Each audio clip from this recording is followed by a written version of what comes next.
Assalamu alaikum wa rahmatullahi wa barakatuh. Ibrahim Kasage manya gange omulungi atulabe najja sinzira okubango tulaba nkwanirizaako yakotegatako esawe neranga nkugamba ntusinzira Kampala Uganda. Twegatako mbozi onako lwaliro nga tuli n'owekitiibwa Alhaji Nsereko Muhammad, Honorable wa Kampala Central. Honorable, lwaki aba opposition abamu bakutya? Simanyi yo si olina kundeterayo muno mugaa nti onakutya. Oli in good terms n'ebiwayi bya opposition byo mu Uganda? I believe so. Nze shadow cabinet minister mu opposition wa security.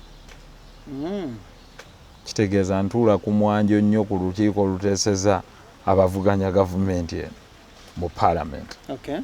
Nzeewo ebyokwerinda. That's good. Njagala tutunuulire naye njagala okiddemu abeeyita kuba abamu sibwayo. Abamu opposition beeyita bweyisi. Opimira ku ki? Gwokimanyi? Anti otulaba nga tuteesa. Otulaba nga tuteesa mu parliament. Bo babuuze bo babaawa. Nabo yigo babuuza nti bannaye tubaayo bulijjo. Naye mwe mubaawa. Kati kankubuuze Ssekikubo waaki? Rebel MP. Waaki? WNRM, yali WNRM. Naye ebiteeso byateesa byaki? Byaki gweddamu? Bya kiwayi ekiwakanya gavumenti y'obuyinza. Kati Ssekikubo yeetaaga kumala kwetuuma linnya? Ali visible. Naye gwe tobaako mu parliament n'olabayo opposition nga buli kaseera ataawagira gavumenti kyereese. Naye nga ne wali mu records ye waaki? Opposition. Ekyo kye bayita ki? Tukolerere ebiruma abantu. Abantu bo bajja kwawulawo. Okay. Si gawuni gye oyambadde. Since buli nswere eyambadde ettaawo lya bbulu nti ddala ya kirungube. Okitegedde? Nkitegedde, ekyo kyo nkitegedde nnyo ate. Ate sinti buli nswere eyambadde ettaawo ebimyufu nti naddala nayo kamyufu. Honorable. Kyova olaba nti ebintu ebimu tubikola n'omanya nti kati reaction ya government negamba nti yeno opposition yange ku loans. Bwenti bwenyimiridde. N'olaba nga government era naye ejja. Noganze nga byemmere gw'ogamba ki? Olinaga muwanikibwe na kalabba. Nogana enze mpaddeyo. Pure opposition. I give an alternative. As you take people home, fine and good. I'm saying pay their loans. As you take people home, pay their rent, pay their bills, give them part of NSSF. Ekyo kye bayita okuvuganya gavumenti. Kubanga gwoba nende nti singa nze abadde wano. So si kubeera mu tiketi ndi mu tiketi ya kibiina nti ampagira buli gavumenti kye yakoze. Honorable, njala tutumbulire ebituufu byekoze n'enjiwabula ne bye yandikoze okusingako. N'ebikyamu n'obyogerako. Yeah. Honorable, njala tutunuulire issue ya mubaka munno Honorable Robert Kyagulanyi Ssentamu. Mu njogera y'ennaku zino ku social media tuyina statement egamba nti abaana bakuba. Bakukriticizinga nnyo, wakunyizibwa nnyo to the max nti wajjayo n'obubaka n'otulaga obubaka nti you people communicate. What went wrong and what went wrong mwakigonjoola mutya whatever had gone wrong? Blackmail. Kusiiga enziro. Blackmail. Mu kiseera ekyo tebaakiraba nti kiriba kibi paka bwe bakyatandika obbakuba bo bennyini. Ojjukira ne bavaayo nga nabo beesalako ebigambo. Ne batuuka n'okusala ku bigambo ku mwana wa kitaawe ne nnyina yawe. Awo n'avaayo n'awandiika. Naye Allah Rahman baali bakikola ku nze nga balowooza terikiri batuukako. Kibange yalowooza nti korona tajja kubuna. Yasooka omuyita eky'omuzannyo kati ne mu nsi ye gyali. I know. So baali balowooza blackmail is good on others. Incidentally, what they were peddling was lies. Was meant to destroy me. Probably they had a candidate who is their relative. Nga bamuteekateeka. And their policy is yonoono oli gwobeewo. It's a wrong policy, it's a wrong plan. Yeah. And I kept warning them nti kino ekintu kye mukola kibi. Kubanga nammwe bajja kibakozesaako. Kyekiri kye tugaa nti kakaka lyakaawa baamuyengera eddagala ka lyakaawa. Kati eyaliyenga naye basobola oddimuyengera. N'alinywa n'awulira obuka bwalyo. Nalikaawo olumu nga ndaba balimbirira ku muntu nti yafuna sente oba za mbaga za ki. It's a lie. But you see, you started blackmail. Nti bali mu struggle ate yakola mbaga. But they started blackmail. Kati nabo batandise okwerya. Tokkirizanga okulya abantu. Kiba ki ekyo okulya abantu? Anti ansa bajja kulya gwenja. Tovola nze saakomodatinga ŋŋambo. Bw'ojjanga gano jangu okyogere nga n'oli waali. Abajulizi tuwere. Tuwere. Si kunneegaana. Aye, yitooli yennyini gw'oyogerako. Buli bwe munaagoba olugambo mu nsi, the world would be good. Enkolagana y'ono Omubaka Kyagulanyi Ssentamu eyimiridde ta of late we tuyimiridde kati essaawa eno we tukoledde interview. Simanyi nze kye mmanyi namuwagira ng'afuuka omubaka. Myself. Wasemba yodde okwogera naye ku ssimu oba physically? So tujja mu parliament we speak. Okay. We speak like I'm speaking to you. It's not a problem. Yeah. Si kiwa nti kiina pulaasi y'amaanyi okuba nga twogera oba negative y'amaanyi. Because we all serve the same people. The issue is we should continue serving the same people in a good way. We don't even need to be friends.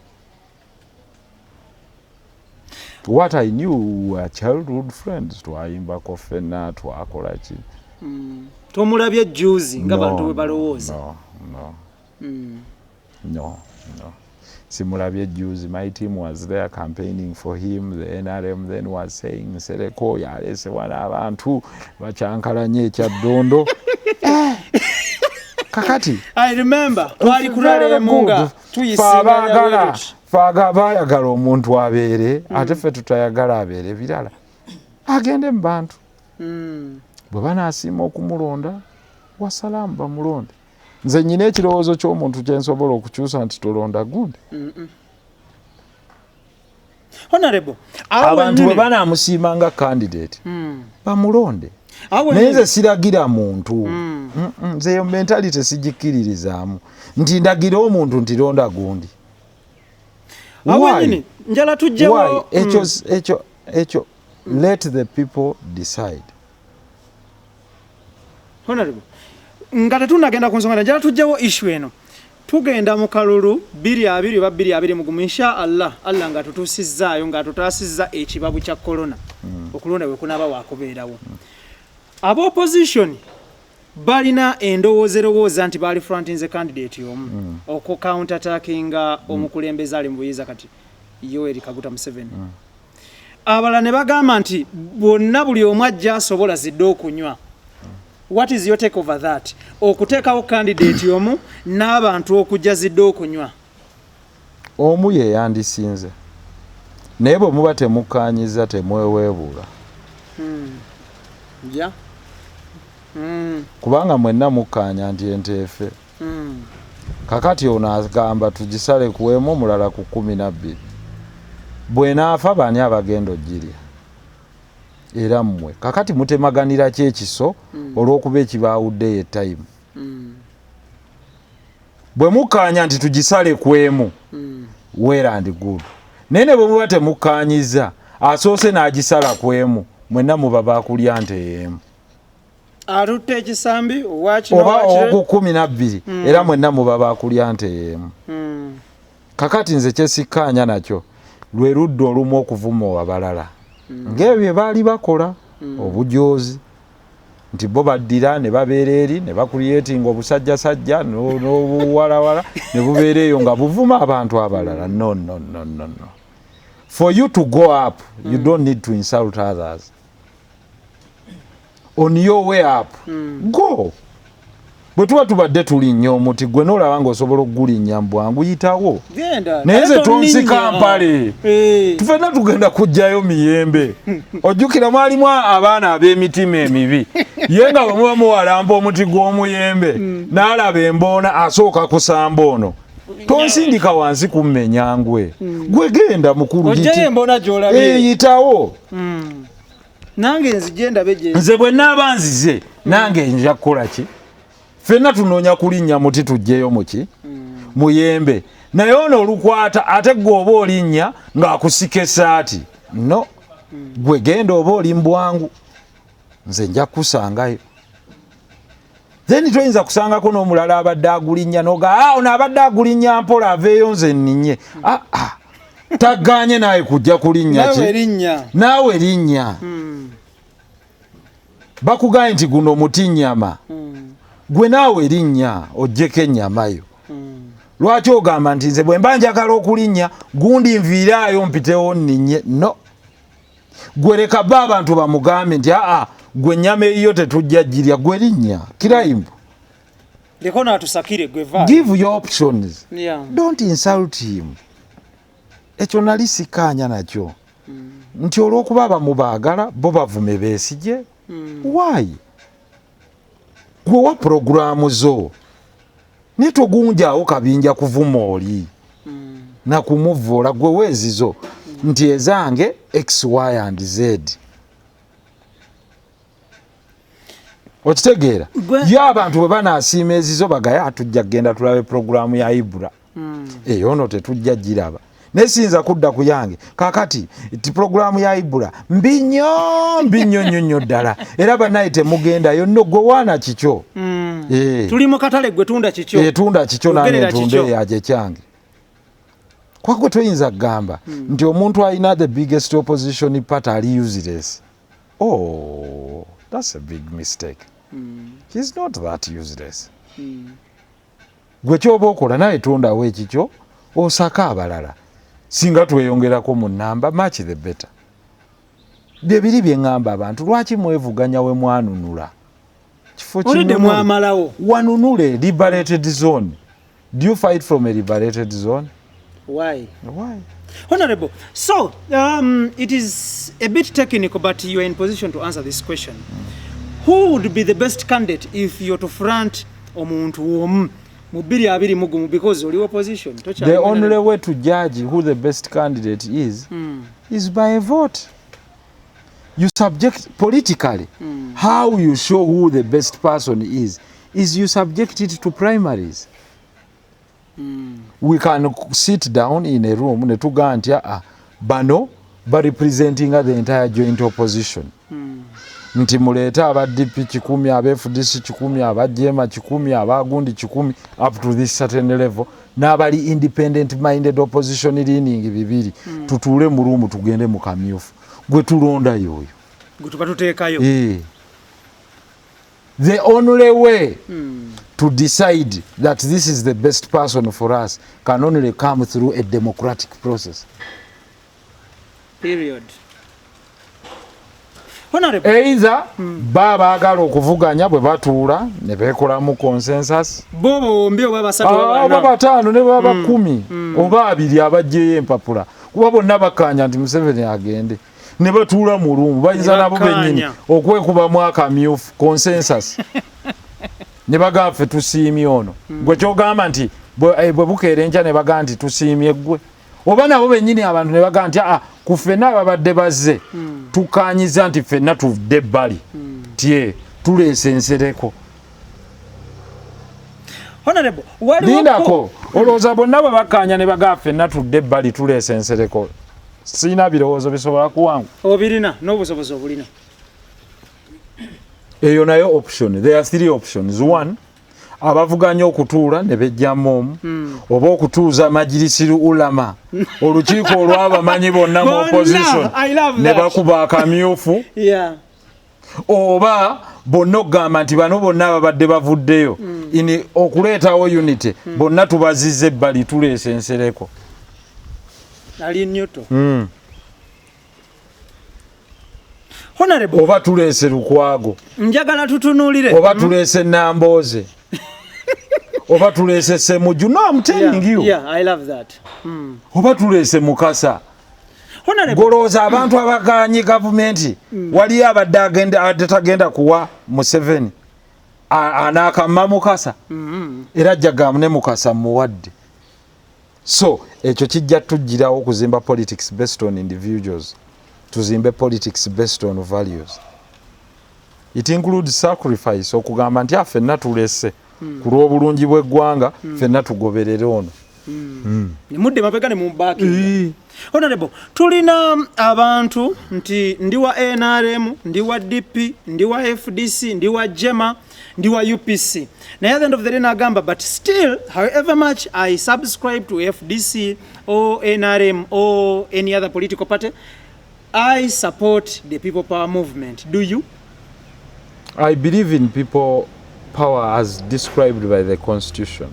That power belongs to the people. Do I subscribe to the people power movement? No, I do not. I don't. I'm independent. This is a movement which is not a political party. I've said I'm independent. I don't subscribe to it. Why? Because I don't know their values. I'm very sorry. Yenjawulo yange. Omulungi atulaba amanya gange Ibrahim Mukasa ne justification okimanye. I'm not anyone who is just picked from the market and thrown in a sack. No dear. I'm better than that. I'm much more better than that. Whereas I believe that power belongs to the people, it should be respected. That even for any movement started, there must be democratic values. Wow. Objectives, zechi. Two, how do we elect leadership? Even if it's a movement, how do we elect leadership? How do we form a consensus on a leadership? How does a leader stop being a leader? Hey, waliwo kuwano ya go forward. Era bambuuza ekibuuzo kyekimu nembaga I don't belong to go forward. Nembaga I don't belong to go forward. I'm very sorry. Openly? Yes. Today teriiwo. Kakati singa kati okomawo n'ombuuza nserekomo mwatugamba go forward yalagawa nandi kuzeemu ki. I must know the goals. How do we go? What are the punitive measures? Kubanga ekintu kyonna ekitafugibwa ku mateeka kyovula bw'oyingira obusiraamu bagga nti empagi ziri mmeka? 5 zibufuga kwe kutambulira. Ate ez'obukkiriza ziri 6. Naye ne bagga ez'obusiraamu ziri mmeka? 5. Ez'obukkiriza ziri mmeka? 6. Kakati mukama waffe empagi ezivuga movement eyo ziri ki? Nze nsooke nnyingire omugendo ogwo. Batubuulire empagi zaakyo. Sivumirira kibiina kyabwe. Baddembe okutambuza ensonga yaabwe. Siri waakyo. Sivumirira FDC. Baddembe okuba n'ekibiina kyabwe. Siri waaki? Siri wa FDC. Sivumirira DP. Baddembe okutambuza ekibiina kyabwe. Siri waaki? Toli wa DP. Sivumirira NRM. Baddembe okutambuza ekibiina kyabwe. Siri waaki? Toli wa NRM. Sivumirira JEMA. Baddembe okutambuza ekibiina kyabwe. Siri waaki? Siri wa JEMA. Mwaba independent ani abatwala honorable? Tuli independent. Nga bwoli bwoti. Ate oba ogaye ndi independent from you. The fact that ndi wannamunigina. Ebirowoozo byange. Era sikukaka bitwala. Era sikunyiigira bw'obirekawo. Kyovola nze tonteeka mu binika n'onfumba. Kuba bwe naakuwakanya ngoga yawakanyiza ebyaffe tumugobye. Nedda nze ntambulira ku kintu ekiga nti ndi nze.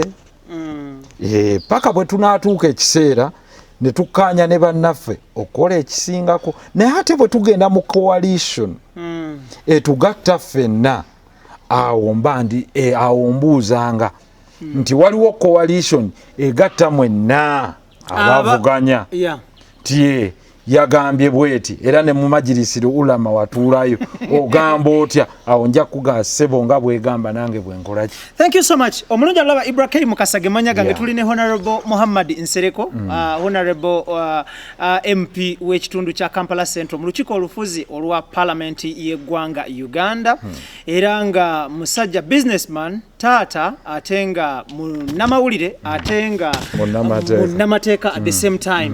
Honorable njagala tutunuulire issue y'okulonda general elections akalulu akalijje naka Uganda egenda kubanga esalawo abakulembeze ku mitendera egy'enjawulo emyaka 5 egiddako nga gino giweddeko.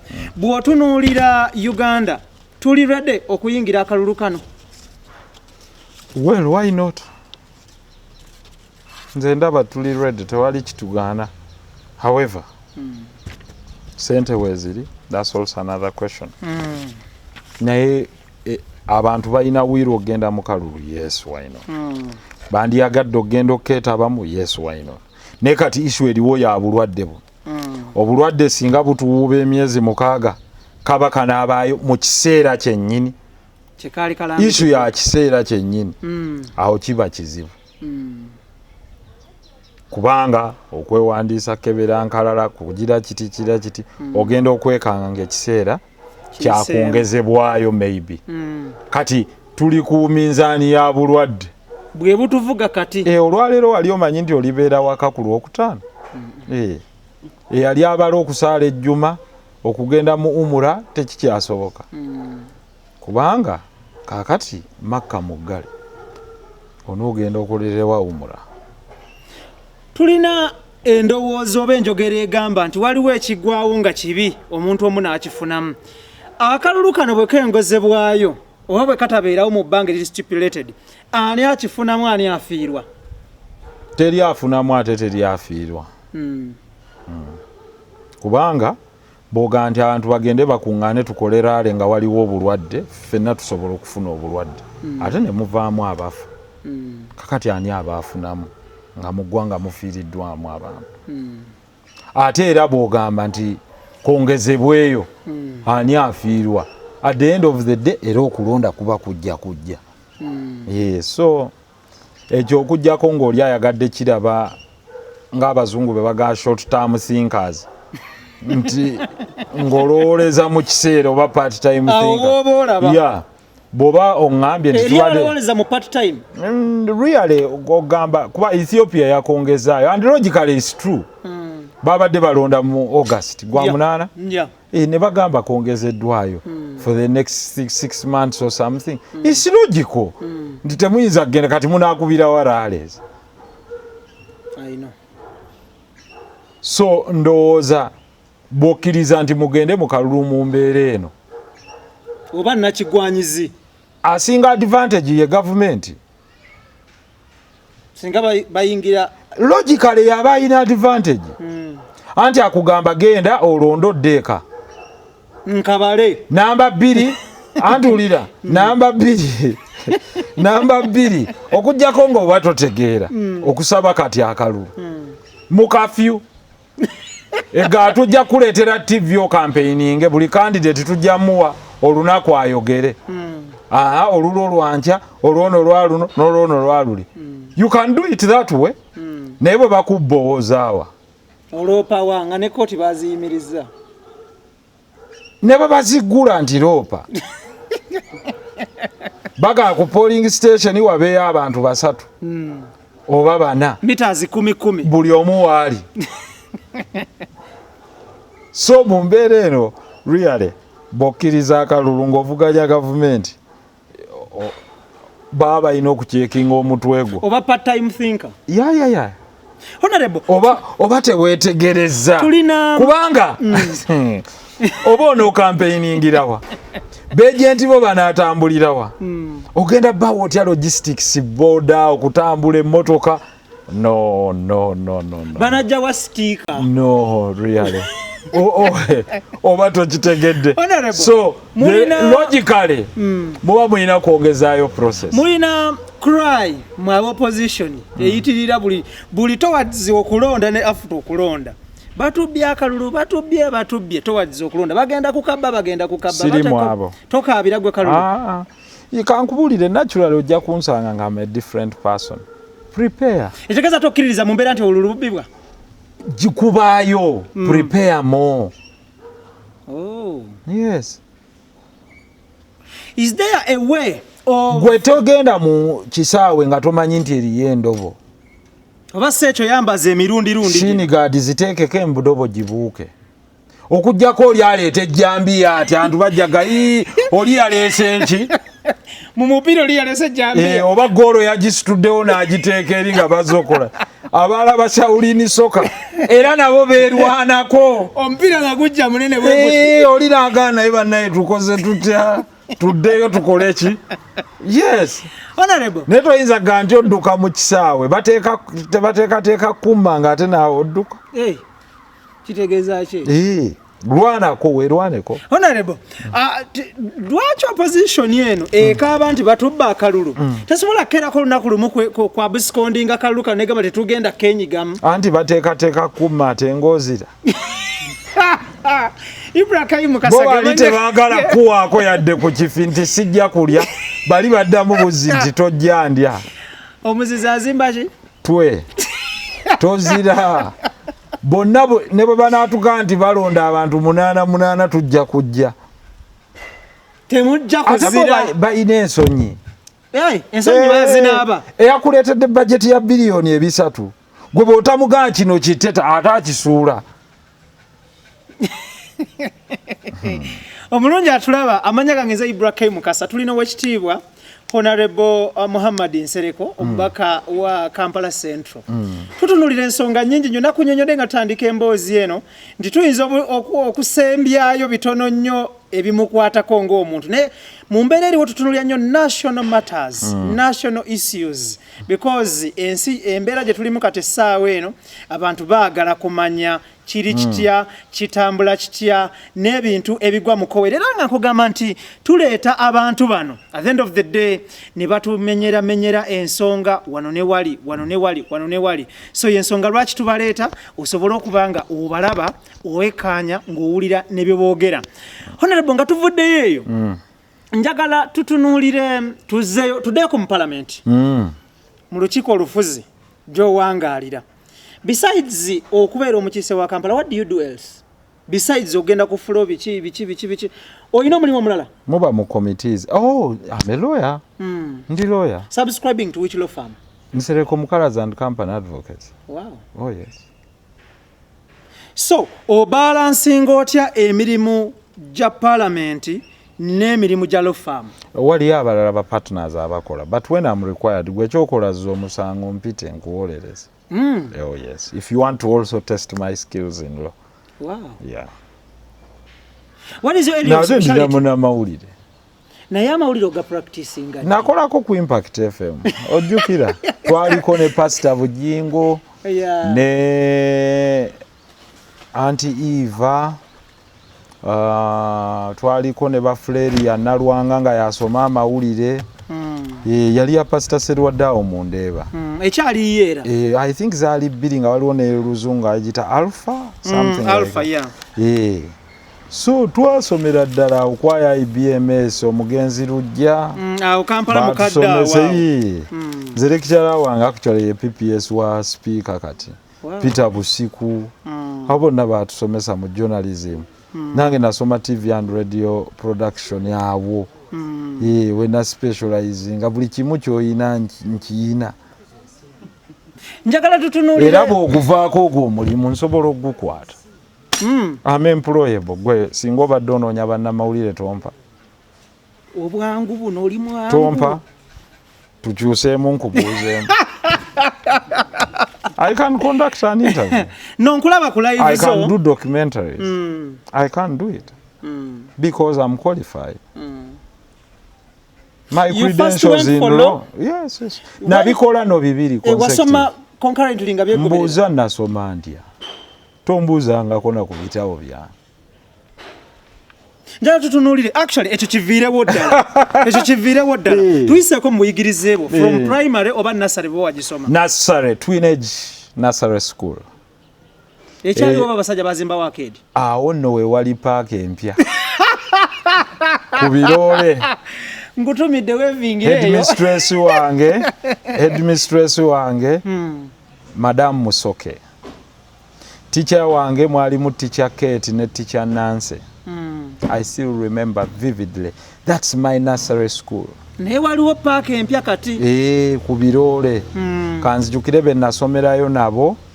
Waliyo omukyala, she's now a lecturer in Makerere University. Ye nasoma naye nearly all schools. Bamuyita Ndagire Josephine. Oyo twali naye even at nursery school. Wow, that's good. Naliyo mu nursery school twali era ne Kityamu Wesisad. He was my best man. Nasoma naye for so long. Twaliyo ne Kiberu Brian. I don't know, Brian, wherever you are, I don't know. Twaliyo ne Lutaya.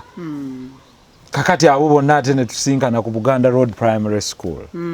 Buganda Road Primary School ye Norman Godino Junior School abasomedda. Ngate nachuka. Eri ku Buganda Road awo. Nali mu house gye bayitanga Doves Red. Yali ya Red. Nasomerayo from P1 to P7. That's good. Nali mu P1D, P2, P1E, P2D, P3C, P4B, P5B, P6B first, ne splitting and ngenda mu E, nengenda mu P7R. Those are streams. Nali muba head teachers banga abaliyo waliyo Mr. Almeida. Yali musajja mugowa nga muyindi. I don't know whether he's still alive. Naye bangamba abamu bayafa. Mr. Almeida. Yeah. So Mr. Almeida Joseph yali headmaster waffe, and later waliyo Mrs. Ireta. Mary Prosi Ireta. Muchoyo.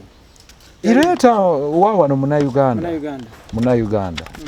So Buganda Road Primary School, when nasomerayo, I had amazing teachers. Abasinga nsobola obogerako. Kyovolaba, even when I'm starting campaigns nze ntandika n'abasomesa bange.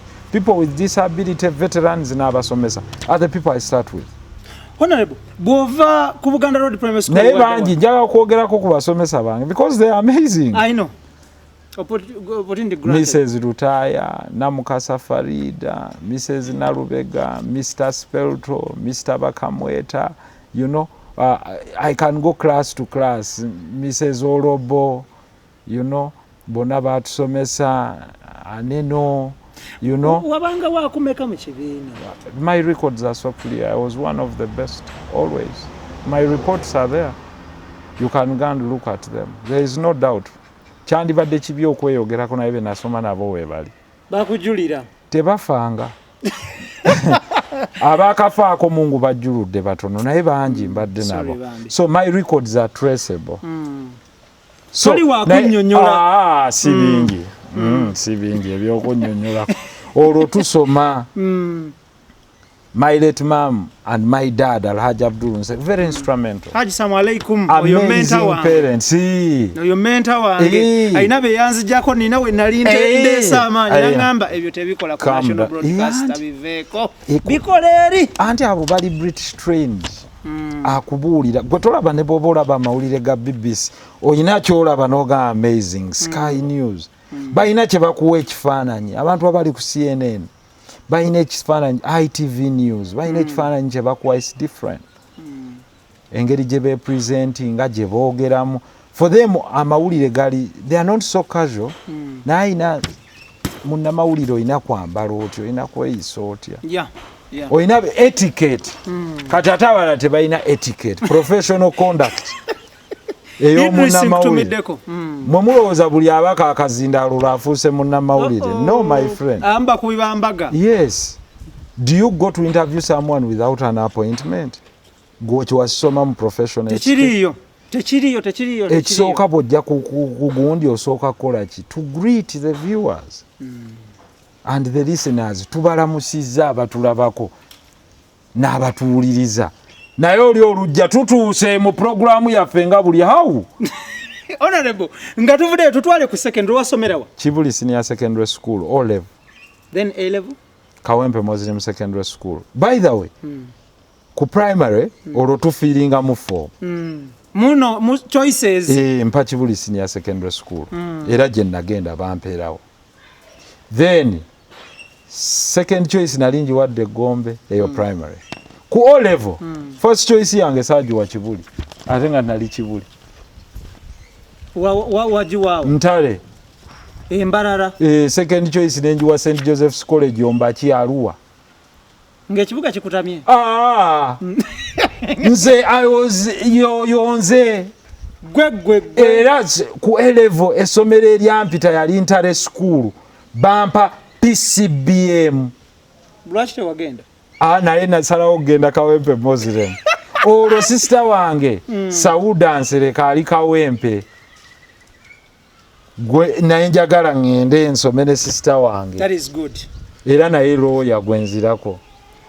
Wakola combination chiku HSC. History economics geography ne Islamics IRE. Chokanga teri bali bakwadde sciences. PCBM kuba byonna nabiyita mu O level. So the choice was mine. Influence yokusoma mateeke nevaawa. Munnange najja nengaagala. Najja nengaagala. N'amawulire nze nayagala ebintu bibiri. Mateeka na mawulire. Naye ate nga sciences era naziyita. Naye ng'olaba potential yeriwa advocacy. Yeah. Advocacy. I think I've always been, and I've been a leader buli wembadde. The records nali house prefect wa Luwangula. Yali yalwawo okuwangula gye tuyita Bulu ente Kibuli. Ku mwaka gwange twagiwangula. Kale okiraba. Nze yatandika news reading Ekibuli. Kwa Sembo. Buli lwakumekolo yali Mande. Naffe yali Mande. Ffe tubitandika mu masomero okusoma amawulire. Kati gobadde okimanyi byavaawa. Nengende Kawempe Muslim saakisangayo okusoma amawulire. N'okibatwalira. Introducinga. Standing okubeera head boy. N'owangula. Nakukumba bukukumbi. Olwo negasse ku baali bavudde ebweru nga teyali obbiwaawo okulembera Kawempe. Kyasookera ku ggwe. Ne Kalenge Bashiri yali akulembedde. Okay. Naye nga tradition yaabwe yali nti balondanga Nansangwawo. Waawo. Be bayitanga banti kabazi. For us we came and broke that tradition. Anti kabazi kitegeeza obutatema kabazi. Ate ne Kalenge yali ava Kibuli. Najje Kawempe. Honorable, tutunulire university ogisomerawa? Makerere. Olwo ffe tuyise ba national candidate abasomye nnyo tuwangudde. Mwogerwako. Ne amawulire gatukutta abaana abasinze okuyita mu senior 6. Bampite Makerere. Ku government? Ku government sponsorship, yes. Kubanga buli yali ayise nnyo yaweebwanga government sponsorship. N'olwekyo bazadde boolwo babawewudde okuweerera. Basizza ku kikkowe nti which is a good policy by this government. Kuba government endala tezikikola. Unfortunately, does this government know how to harness the potential gyebeweeredde? Awo nyini njala tukatunule katininya briefing nga tetunadduka. Lwaki government bebeweeredde Makerere ate mwe abagikyusiza embazzi ne mugikabala? You see there are two things. To qualifying okweteweeredde baagwa. Eweeredde abo abasinze okuyita ng'obwongo babubeyimiridde. Kikulu nnyo. Naye ate eriyo beeweerera nga baba tebaayise baba twawulemu ebitundu bibiri. Waliyo state house beeweerera, waliyo ne government. So goli wa government? Yes. Thank you. Because you qualify as a result of the marks you scored. Good performance. Good performance. Yeah. I appreciate that. As a government policy, it is good. I have no doubt to say that the government did not participate in my education. Indeed, it did. But lubaale embeera nga nembiro kokolaki mwansanga nziruka nga nange nsomye bulungi ne muga nti mwaba nasoma amateeka be bammwe. Era ne tusoma ne tugayitamu bulungi.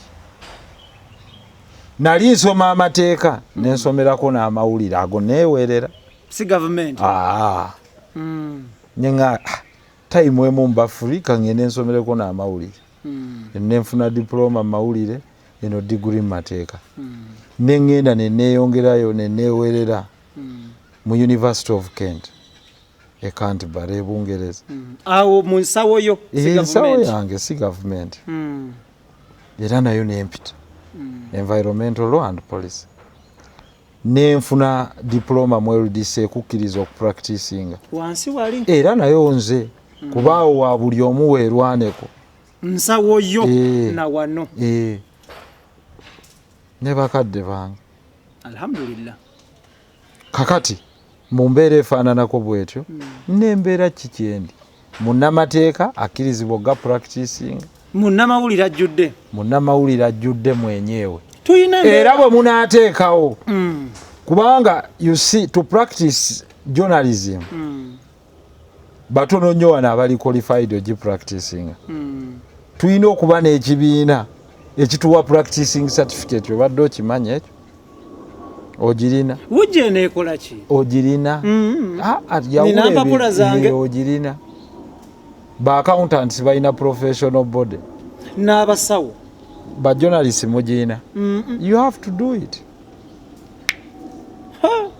togobye bantu mu kintu sigobye do it so that musivinga out abagwanidde n'alaba takola ki tuweebwa tuteeka mu kakuŋŋunta Honorable njagala tutunuulire nga tuvuddeyo eyo njagala tutunuulire omwana omuto akula aba n'emirimu gy'akola wakola ku mirimu ki ng'okula nti besides otugambe wagendako ku impact no practicing amawulire na biki mulimu ki omulala gy'okozeeko ng'okola ki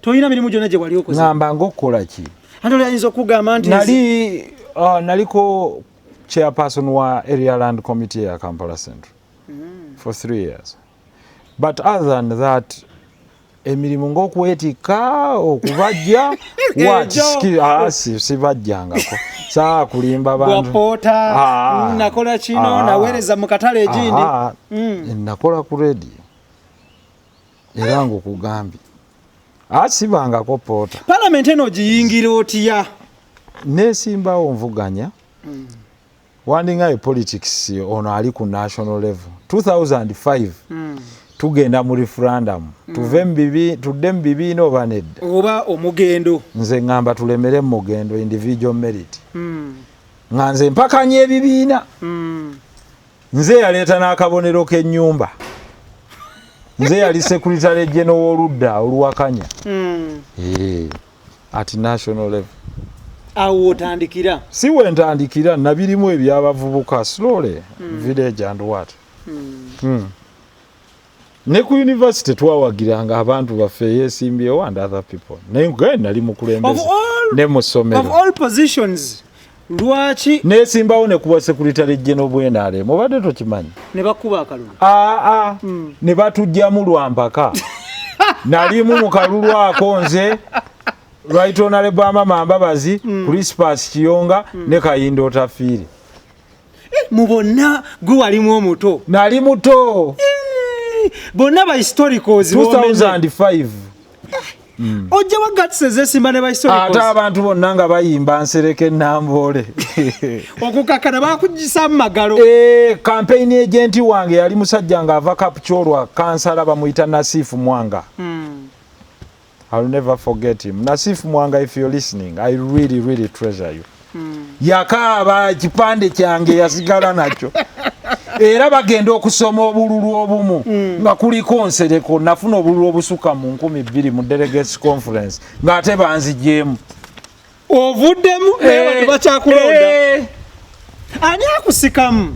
A president tuli Namboole alangirira nti yone erinnya tuligyemu. Wanji 2005 yali akumanyi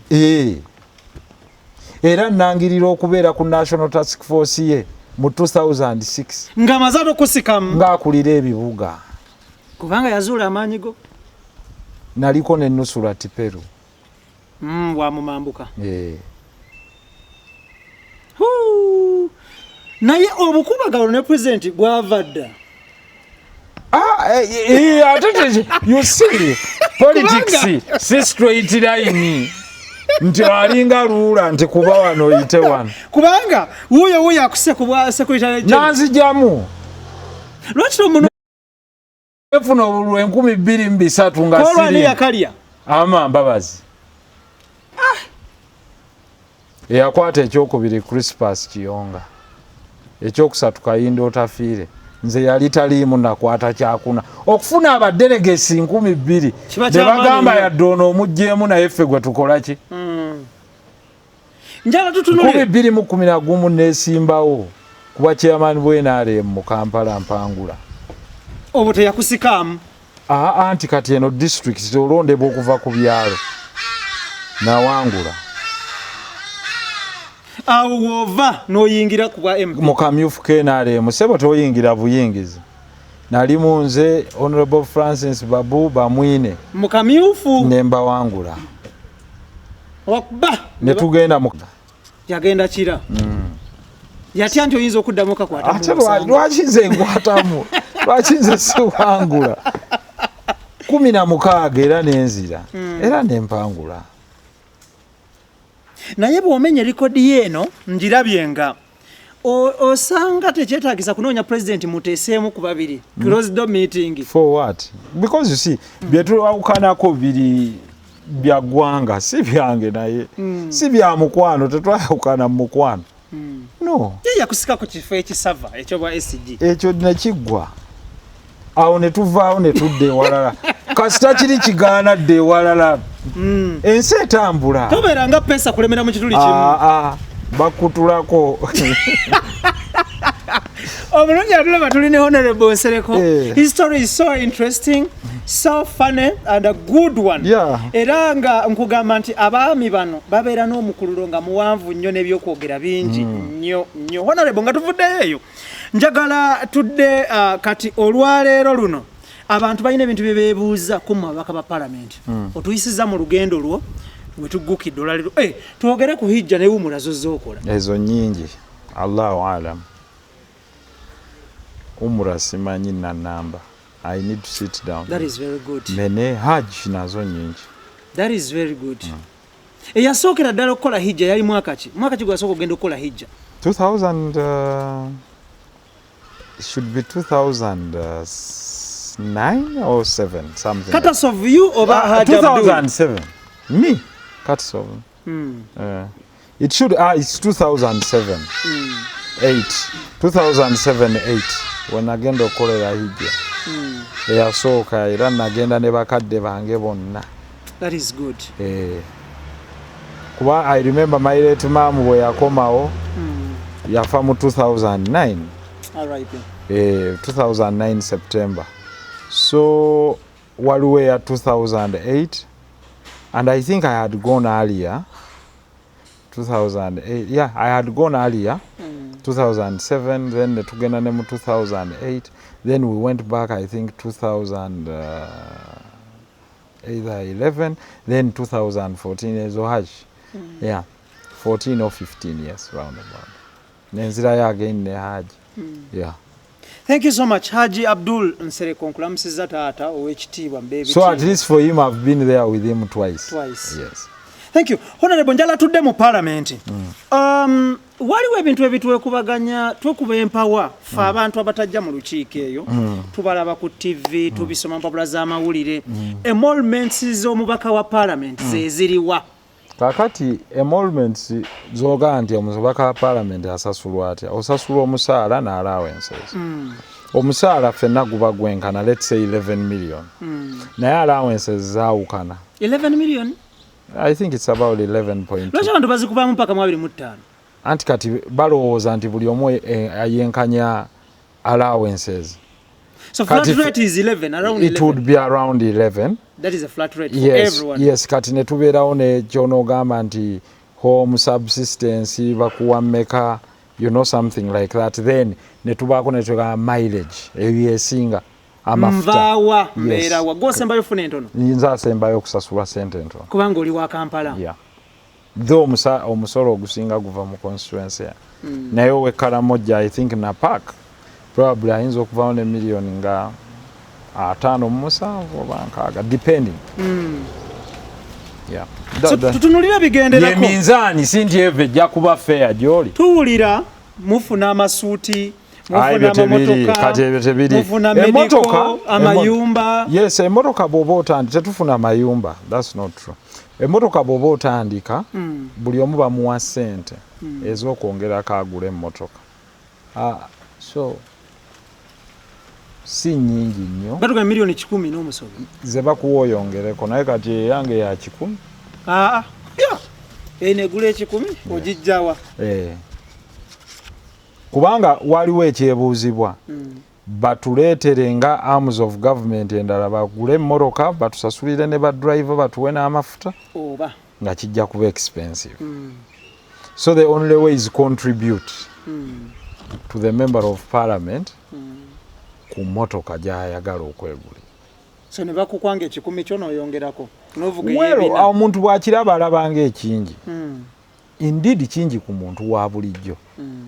Kubanga oli alowooza bwe tuzigattagattamu awo naye ate singa babadde bagatugulira mmotoka 4 ate ziba zifuuka biliyoni nga 6. So nga ate wano bw'owa 10 teziwera biliyoni 7. Naye kigejjalwa kiwulira nti 10 kati abatakifunye abalaba alla 10 nga kingi nnyo. But at the end of the day given prices z'emmotoka it's not that much. Naye nze ate kye nali suggesting nti bajjewo omusolo ku mmotoka empya. Nagiwa ne suggestion tujjewo omusolo ku mmotoka empya. Ezo sente buli omu aba asobola ozeereetera. Kubanga nze singa ogamba tujjewo omusolo ku mmotoka eri brand new ya $60,000 ejja dola. Ebalira ku mwaka ogwo mba njereetera mpya. So nga ate bw'nga ate gireete ate onzijjako omusolo gwa $1,900,000. Kati gavumenti empadde 10 naye ate bwe ndeeta emmotoka ne nzijjako omusolo gwa $1,900,000 eba empadde. Honorable okitegedde kyegamba. Yeah, I get your point. 10 kino kye babawa eky'emmotoka kijjibwako omusolo bakijja nga keekutte wamu kitole. Anti bwe ndeeta emmotoka ate nzijjako omusolo. Oba ontegedde? I get your point. When you give me 100 million nendeeta emmotoka ya $1,010,000 ate oŋŋamba pay tax ya $5,000,000 abaakuwadde ate naye teno n'akuggyako automatically kyova olabayo tezigiruma okuzikuwa kubanga emanye ejja zifuna butereevu bw'onooleeta emmotoka yennyini ng'egitakisinga. For me the best would have been buli munnayuganda aleeta emmotoka empya eri mwaka gumu oba 2 bw'oleeta ey'omwaka ogwo vuga buvuzi latest model oba sasulayo loyalty ya $1,000,000 ameka. Bw'oleeta ey'ebiri 50% omusolo gugende gweyongere depending on the model on the year.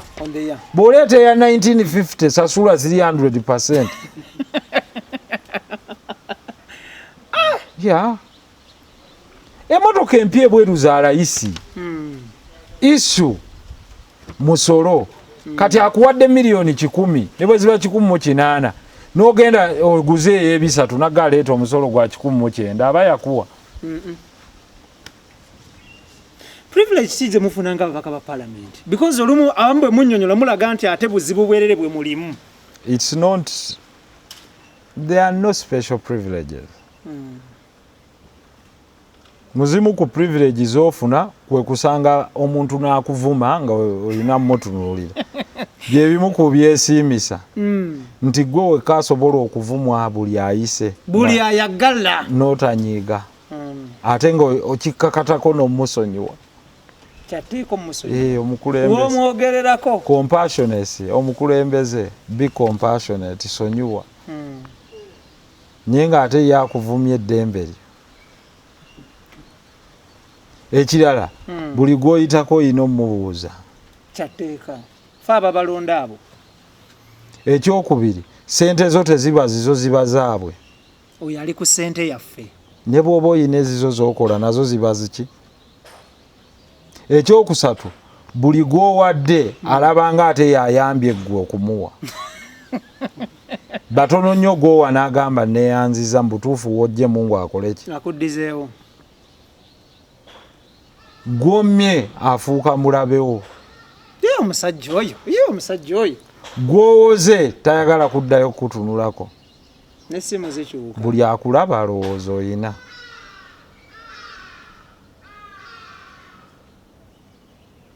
ze privileges zumenyeze nze njiranga privilege so abaagala okujja okugabana ku ezo privileges they are welcome mu bintu gavumenti ega nti tujja kuwa obujjanjabi insurance cover gyekuwa naye nga bojjanjaba ggwa ate buli lunaku mu Kampala nfuna over abantu abanoonya emitwalo 10 nga beetaavu abatakka wansi wa 100 buli lunaku nze nzija miliyoni 100 n'omutunuulira omu n'owuliriza muwulirize n'ogamba Mungu akusaasire naye nnyinawo gino ebiri tandikiro minimum nze sisasula miliyoni 4 naye buli lunaku nga wagaye kulaba abantu n'olaba abantu 100 nga buli omu omuwa mutwalo oba ofulumya miliyoni 10 mu mwezi oba ofulumya miliyoni 3 do people know what they ask for?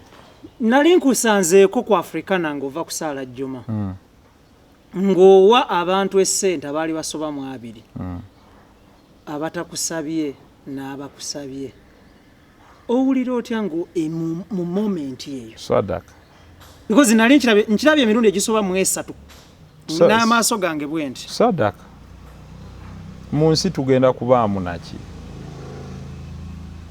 gwosobola kulya byenkana ki mu nsi bw'oba oyina gava what's wrong with it kati abagagga bonna corona baziresezza bali bameka if I have I give if I don't have we share the little we have kubanga mu nsi you can only have that much Mungu akutegekedde osobola kulya mirundi 3 oba 4 period tosobola kulya tulaka namba ya mmere nze nategeka empaka z'okulya abayala ne bajja yali omugaati ne gumulemerawo n'agutunuulira butunuulizi singa ekyo kijjukiza abantu nti mu nsi you don't need so much era nze ngamba nnyo bakwano bange why don't I give oli n'agamba ogaba nnyo kyebava bakuyita n'essigiri zaake give them bwe mba nnyina okumuwa kinzijjako ki golooza ye Katonda tasobola kukyusa mu lutemya lwa liiso limu gwe abadde agaba n'akufuula nga gw'osaba nga gwe gwe bawa kyekitubeeza mu bukulembeze kugaba bw'oba oyina gaba bw'oba toyina musale amagezi mwenna mufune kuba oli bw'omuwa ate naye agabako abandize it is kyova olaba nti abakulembeze bonna babeera ne basket of donations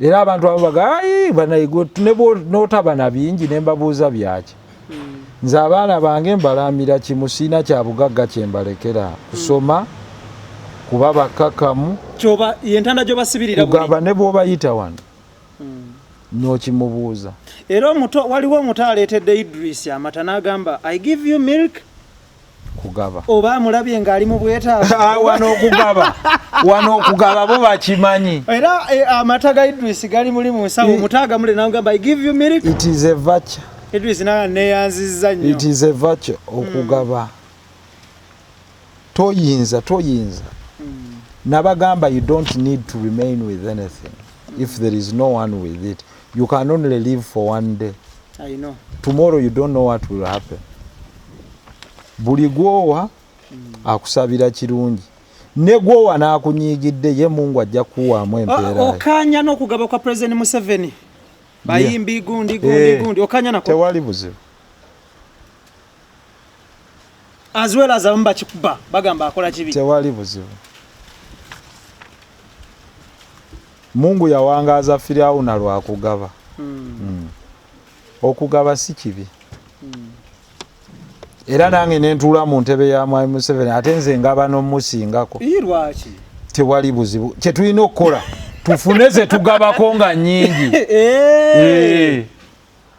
nze siyinza kunyiigira agaba kuba gwe weebuuze kyusa ekibuuzo nti eriyo gwe bandiwadde n'agaana taliiwo n'abo aboogera eyo teri gwe bandiwadde n'akola ki tulwane nnyo tugazi nze kyeŋŋamba Mwami Museveni tugaziye ekyagi tuwe bangi naye siri wakanya ye kugaba omukulembeze yenna abakoledde ekirungi bw'omusiima muwe siima n'atakuwadde oba atakusiimye mukolere embeera nga naye asobola okuganyulwamu n'esiwakanya kugaba. Thank you. Honorable njala tuddeyoko tuyina ekibiina oba ekitongole ekivunaanzibwa ku nsonga z'okulonda mu ggwanga Uganda Electoral Commission. Ddirwa okkaanya nakyo ddirwa otakkaanya nakyo? Ddirwa enzikaanya nakyo ddirwa sikkaanya nakyo. Toyina, you have no right kuwakanya Electoral Commission. Kubanga bw'ogaa tokkaanya nakyo teweetaba mu kalulu. Toyingira mazina ga nkima? Yategeka ate yalanga. So Electoral Commission yo nzikaanya nayo.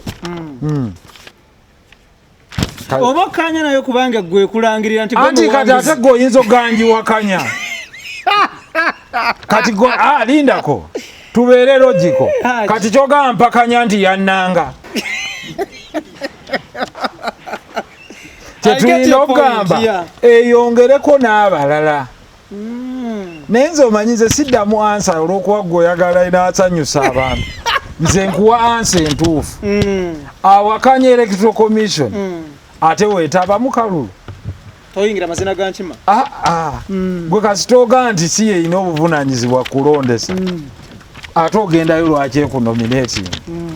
Genda ewalala. Electoral Commission yeyina obuvunaanyizibwa kulondesa n'okulanga ebivudde mu kalulu. Bw'oba obiwakanya osibira mu kkooti. Kakati nze sigendangako mu kkooti kuwakanya byeranze. Kati toyinza kumbuuza nti ddira otakkaanya nayo siruyina. Thank you. Njala tutunuulire issue waliko mu Land Wrangles. Where? I don't know of any. That is waliwo omuyindi yakudragingako mu kkooti. Block 34 and plot 79 ku Kaleerwe. That's normal because if anyone wants to go to court, it's law. I'm a lawyer. If anyone disputes in a transaction or in a contract, they are free to go to court. Taking you to court doesn't mean you take okubo ino omusango. No. It's okay. It's within the anti sub judice. It is a matter of court. And the principles of sub judice, professional etiquette ozimanyi mu journalism. Until it's disposed of by court, I cannot comment. He who alleges must prove. Yeah, of course. I can even have 1 million cases in court. Not 1, not 2, not 3, not 4. I've won many by the over the Tochimo. Many as well. But toyinza gana muntu akuloopa. Kuba naye ate right ye. As a lawyer, why would I say no? But the principle of fair hearing, ate ekyo kiri adjudicated in court. So how many times? You know, the person who has filed most for bankruptcy is now the president of America. Donald Trump. And he has many court cases ziringa lukaga. But that doesn't stop him from moving. Oyinza n'okkeerenja leero n'ontwala mu court. Ng'ate obwedda tunyumya. You see, I only have the right to defend myself. I have no right to stop you from suing. Honorable, how many times have you been convicted? 0. Wakayimirira mu Kaguli emirundi emeka? Mu bulamu bwo to date? Kaguli for what? Because what are you talking about? Obuguli buli bubiri. Ake defending n'akalumiriza. Ake defending is once. Ate akalumiriza. Side Ake lumiriza. defending is only once when I was arraigned on the... it's twice. It's twice, sorry. Ku musango gwa Morokatipe, Uganda versus me. After the death of Honorable Nebanda. Then ne musango gwa Uganda versus me, ogwa assault against Musobya. Police constable. Old Kampala. Where it was alleged that namukuba n'avaamu amannya abiri. Yali azze ku gate yo. Yeah, so those are the 2 cases where I've stood in the dock. But I cannot say it's the last time that I'll be standing in the dock. It's possible. Wakalwana emirundi emeka physically? Sirwana, I don't know of any. Tolwanangako? Nze sirwana.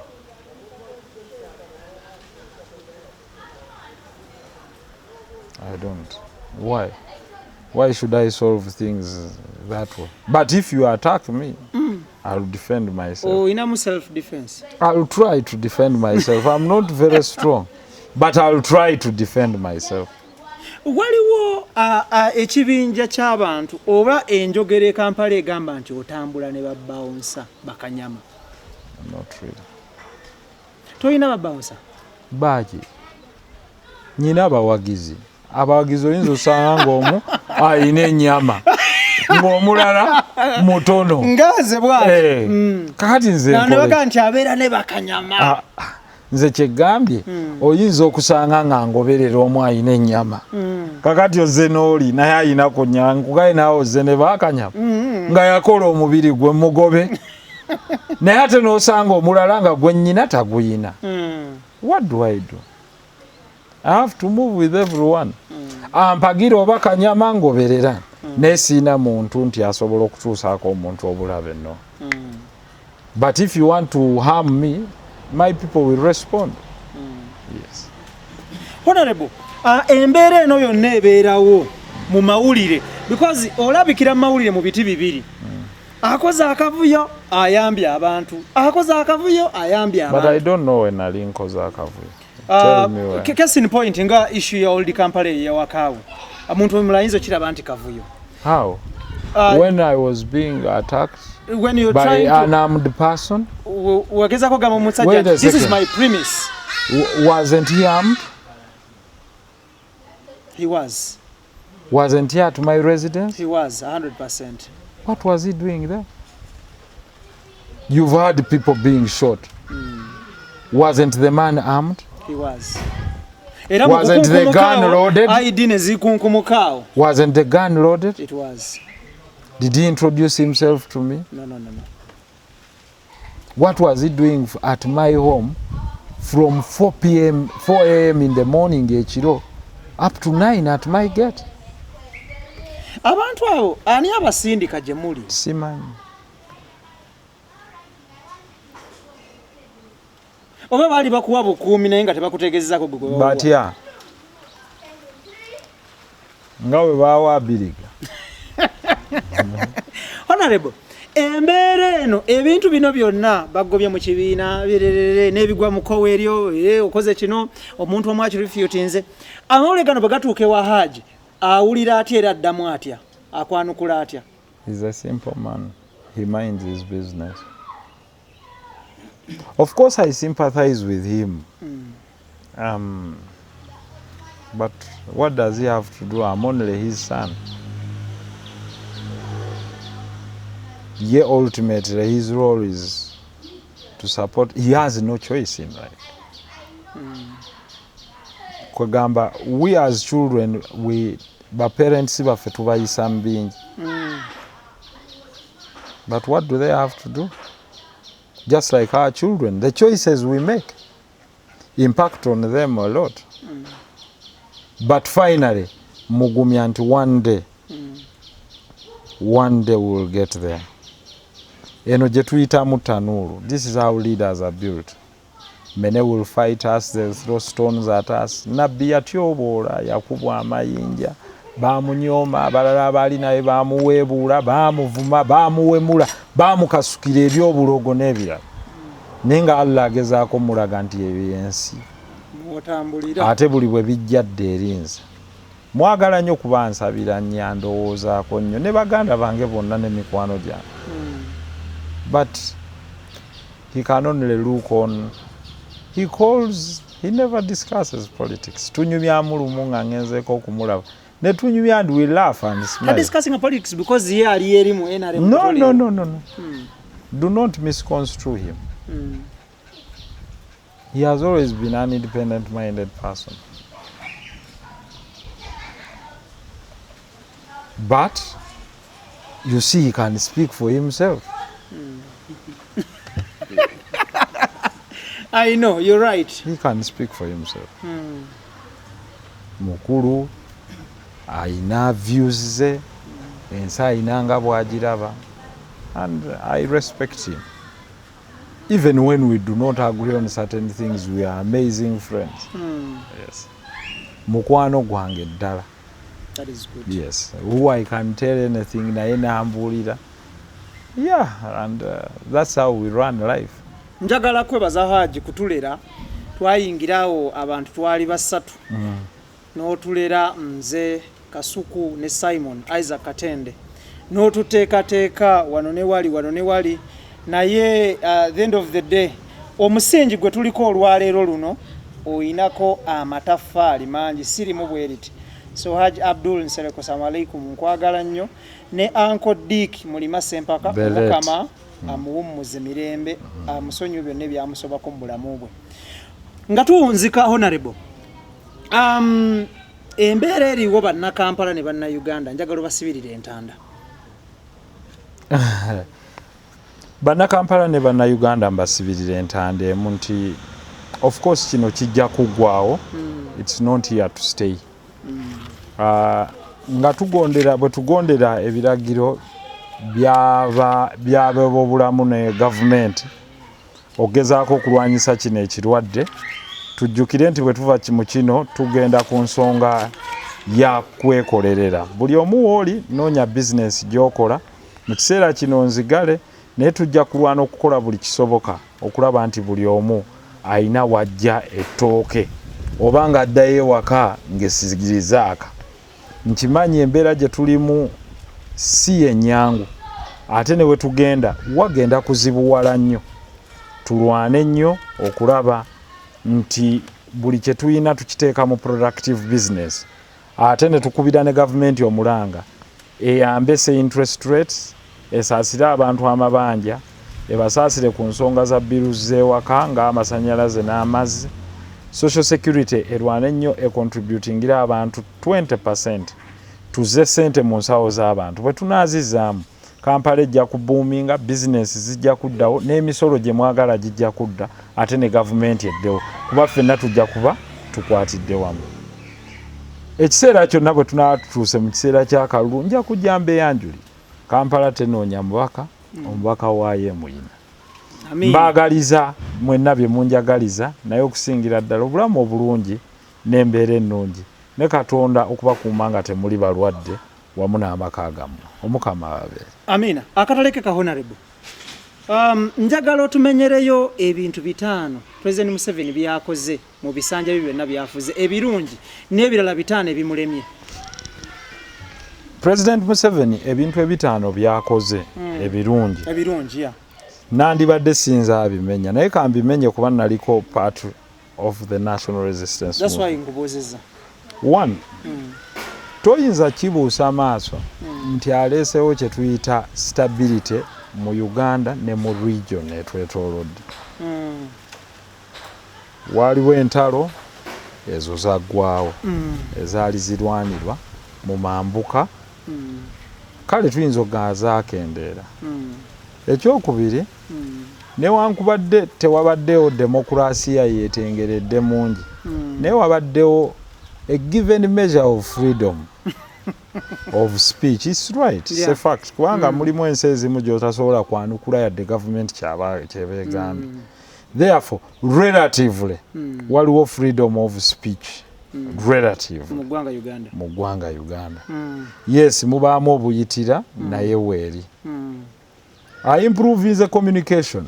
Ebyempuliziganya. Of course, very many telecom companies kubanga ekyo kiba kitegeeza abantu they have the ability to spend and growing the private sector. Okubanga in 3 years Uganda eguddewo factories ezisukira ddala mu 107. That's also good. Naye mpozi kye tunoonya zibeere nga si zaabagwira bokka nga ne bannansi baweebwa sente ne tax holidays ezitandika. That is good. Okuimprovinga power supply. Amasanyalaze basangawo megawatts ndowooza nga teziwera na 10. Kati Uganda ina surplus power n'okuexportinga to export. That is very good. Naye the issue is mweyo yennyini nti gabeeyi ku munnansi. Ate nga gakolebwawa wano mu ggwanga gandibadde ga layisi. okuimprovinga ku education through universal secondary education ne UPE n'ebirala naye mu byonna twandimprovinze ne curriculum ekyo baloose bakitandise naye ate nga tejjaamu masomo gaffe ga byabuwangwa ag'obuzaaliranwa okuimprovinga road network abadde agezezzaako okwongera kilometers za tama compared to zeyasangawo. Of course that is logical. Naye ate nze ngamba twandikoze nnyo okuimprovinga railway network ne light rail okujjawo omugotteko mu kibuga n'okuyizinga transport eya goods zaffe okuva wano paka e Mombasa.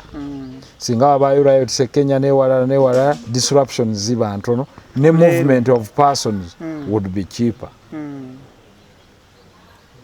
So nze nkuwa the pros and cons. Yes, wabaddewo okutegeka kwa akalulu ne demokrasi yalabikako. Era nga mulimu ne kye tuyita affirmative action ngeri abakyala n'abalema. Ebyo byonna byali fostered by this NRM government. However, kakati ye time okwongera okuba empoweringa mu byenfuna so simo political positions zizokka. Ibyo byoya byanswa. Si byoya byansa nze ngatuso okwongerako. Awo wenkugaye wa failings. Wenkuwa however nti yongerako singa mbadde nze. Yes, affirmative action yandibaddewo naye nga na affirmative action mukannamunsawo kubanga abakyala beba backbone ya factories munsi yonna. So singa ba producing amasweta amasaati ebyalaani ebyo byonna nga buli mu homes webali ngera ne cheap credit ebatuukako mu SACCOs sebibiina ebijja ne bikuba TV zaabwe ne bizitwala olwo nno tusobola okutumbula omutindo kuba bandi badde bakola face masks ezo nga tuziweereza homemade tutegeraganya nnyo. So otegedde nti alina byakoze naye waliwo ebitatuukiridde nga waliwo abatyoboola nga bonoolaba nti Yesu otaddewo okukuuma eddembe naye ate abeerudiyu ne bakuba abantu. Growing violence by the security forces. Ekifaananyi kya Uganda gwatambulako ebweru kiri kitya in terms of human rights eddembe ly'obuntu? Not very bad. No, we are not ranked very bad. That is good. However, kubanga tulina ne Human Rights Commission, we have kubanga waliwo emitendera gy'oyitamu okwerwanako nti osobola okureportinga these crimes. Yes, ezimu ziyinza obutaba processed endala ziri processed. Okitegeera. So naye kye ŋŋamba bikome kuba bannamawulire kuba omuntu ayogeddeko abalala batwalira mu bbuutu bino ebyokukwata abasiraamu nga mutukwata ng'enkoko no. Si birungi era si kya buvunaanyizibwa. So bwe kituuka ku bannansi bo lwaki tobawa tax holidays if it were me si wabagwira bokka ne bannansi ekirala bwe tuba twagala kutondawo factories tukendeze interest rate abantu kwe beewolera okukola production oli omugwira yeewolera ku 1% fe abaffe bali ku 9 abalala 30% banaakompitingira batya mu katale keekamu oli omuwadde tax holiday n'omusolo taguwa owuwaaguwa. These are the things. Sectarianism, nepotism, he has failed on that. Okupromoting abantu olw'okuba eggwanga lyabwe kiruma abantu bangi n'abali mu public service. Si wrong. Okay, yes. So, ebyo bingi has failed at that front. Curbing corruption, and that comes from nepotism. Okuwa abooluganda abakona ab'emikwano, not because they qualify. But it's because bakumanyi, atakumanyi yalifuna atya mu nsi muno. So, education, yes, it's there. Very many people now can read and write. What do we need? Literacy and skills. That's what the world needs now. Yeah. Literacy. Osobola okubumba, osobola okukanika, osobola okujjanjaba. Awo kati weeraze. Thank you so much. Omulungi atulaba. Tubadde tuli mu kunyumyamu ne munnamateeka ate nga munnamawulire omujjuvu omugundiivu Owekitiibwa Honorable Muhammad Nsereko Sigirizaake. Original. Sigirizaake. Nkugamba ina gy'obadde osinzira okubanga otulaba nti nkwebaza nnyo weebale nnyo weebalire ddala omulimu gw'okola gwa ttendo nnyo mu mbeera eno eyakanyola bica embeera ey'ekinyikago eno mu nsi yonna si mu ggwanga but mu nsi yonna tujja kuba tubaleeteranga abantu bano okubazzaamu essuubi so okubaleetera abantu okubamalamu essuubi n'okubaleetera emitima okwennyika tujja kubaleeteranga abantu ab'enjawulo nga bwe tubadde tukola bati mpola olw'embeera eri mu ggwanga Uganda. Nkusaba weekuume nga nange bwe neekuuma, nkusaba tugoberere amateeka n'ebiragiro mu mbeera eriwo. Owaayi embeera ya Kafyu eno wali ogibaddemukko? Kafyu owulira muwulire? Ayi mulaba ate muwulira bumwendi kati. Siwulira mpulire mwendi. Ibrahim Kasage manya gange Idris Lukwago assalamu alaikum Tone Senabulia Daniel Mugoya ne Kiza Clement mwebale nyobali dala bwe tuddukanya omukutu guno era nga nkugamba tunajo sinziro kubanga otulaba omulimu gwokola gwa ttendo njala kwebaza honorable obudde bwompadde alhamdulillah nsaba Allah akuddize ukyo singa okwagala era ne nebaza naawe omulungi ya subscribing ku mukutu guno webale nyatana ba subscribing kindly subscribe webale nyo webale dala Ibrahim Kasage manya gange era nga nkugamba nti ebirowoozo byowulira ku mukutu guno si birowoozo byafa baddukanya omukutu babagowerezaako obula birowoozo by'abantu sekinom betuba tukyazizza webale nyo webale dala omukama akuwa omukisa beera bulungi see you next time. Amen. Assalamu alaikum. Wa alaikum salam.